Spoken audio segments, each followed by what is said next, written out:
Very good morning to all of you students. जैसा कि हम लोग टीजीटी बायोलॉजी के सिलेबस में इकोनॉमिक बॉटनी यानी आर्थिक वनस्पति विज्ञान यानी कि वनस्पतियों का हमारे लाइफ में उपयोग क्या है, तो मतलब क्या ये पौधे हमारे जीवन में किस तरह से लाभदायी हैं या हानिकारक हैं। तो यहाँ पर आर्थिक महत्व के बारे में बात करेंगे, यानी कि वो हमारे लिए किस प्रकार से उपयोगी हैं। तो आज उसी में टीजीटी के सिलेबस के अकॉर्डिंग हम लोग मेडिसिनल प्लांट्स के बारे में चर्चा करेंगे कि जो पौधे जिनसे दवा बनती हो कुछ ना कुछ। तो आज आपके सामने कुछ प्लांट हैं जिनका बॉटनिकल नेम क्या है और उनकी फैमिली क्या है, किस फैमिली में रखे गए हैं, इसके बारे में बात करेंगे। जिससे क्योंकि ये टीजीटी पीजीटी के एग्ज़ाम में, खासकर टीजीटी एग्ज़ाम में श्योर है कि कहीं ना कहीं या तो फैमिली से क्वेश्चन बनता है या तो उसके साइंटिफिक नेम से, बॉटनिकल नेम से क्वेश्चन जरूर बनता है। तो जैसे आपके सामने सीधे टॉपिक पे आते हैं। पहला है सर्पगंधा, सर्पेंटाइना।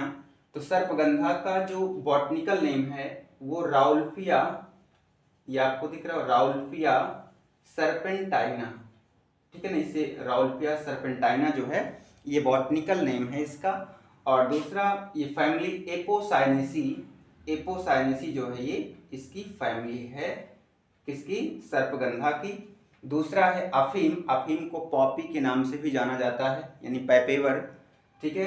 तो इसका जो बॉटनिकल नेम है पैपेवर यानी पैपवर सेमनीफेरम, इसका बॉटनिकल नेम आप यहाँ पे देख पा रहे हैं पैपवर सेमनीफेरम।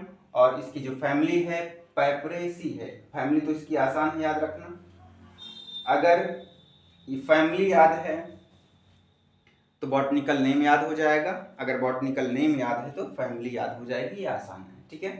दूसरा सबसे आपके आसपास तुलसी माता जी, यहाँ पर माता बुलाते हैं ना आप इनको, तो प्लांट हैं, इनको देखें आप। तो तुलसी, तुलसी का जो ओसिमम सैंक्टम, इसका जो बॉटनिकल नेम है ये है ओसिमम सैंक्टम। और जो इनकी फैमिली है लेमिएसी, ठीक है, ये बिल्कुल ध्यान देंगे। और अगला मीठा जहर। तो मीठा जहर आजकल के इंसानों में भी मीठा जहर होता है, बोलेंगे बड़ा अच्छा लेकिन काट देंगे पता नहीं चलेगा, ऐसे इंसान से बच के रहना चाहिए, लेकिन क्या किया जाए, ठीक है। मीठा जहर, तो मीठा जहर में क्या होता है, इसका जो साइंटिफिक नेम है वो एकोनिटम है, एकोनिटम। और इससे क्वेश्चन और इसके पौधे के भाग से भी पूछा गया है काफी क्वेश्चन। और इसकी जो फैमिली है रेननकुलेसी है फैमिली, ठीक है। तो देखिए ध्यान ये रखना है आपको कि ये जो ऊपर का मैटर लिखा गया, जो ऊपर लिखा गया ये सब साइंटिफिक नेम है ये सब, और नीचे वाला जो है ये फैमिली का नेम है, ध्यान रखिएगा।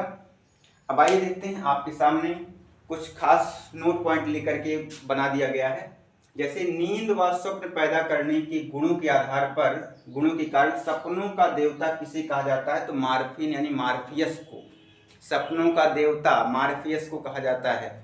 यानी कि अर्थात इनको खाने पर इंसान लंबी अपनी बड़े बड़े ऊंचे ऊंचे सपने सो जाता है, उसमें बढ़िया से अच्छे अच्छे ख्वाब देखता है कि हम यहाँ हैं, हम ये कर रहे हैं, वो कर रहे हैं दुनिया भर का, जबकि हकीकत में कुछ नहीं कर पाते वो लोग।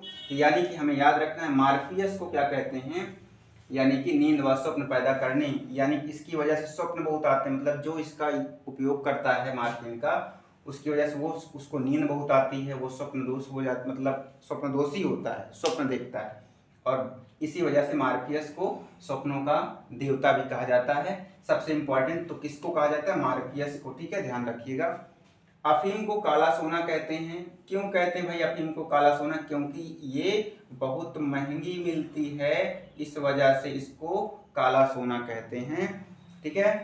तो अब इसके बारे में आपको नेक्स्ट एक एक प्लांट के बारे में, सर्पगंधा, अफीम और तुलसी, मीठा जहर के बारे में, इसके किस भाग से क्या बनता है, कौन सी दवा बनती है, उसका उपयोग क्या है, इनकी पत्तियां कैसी होती, इनकी जड़ से क्या निकलेगा, मतलब एक एक पार्ट अच्छे से हम लोग पढ़ेंगे, ठीक है ना।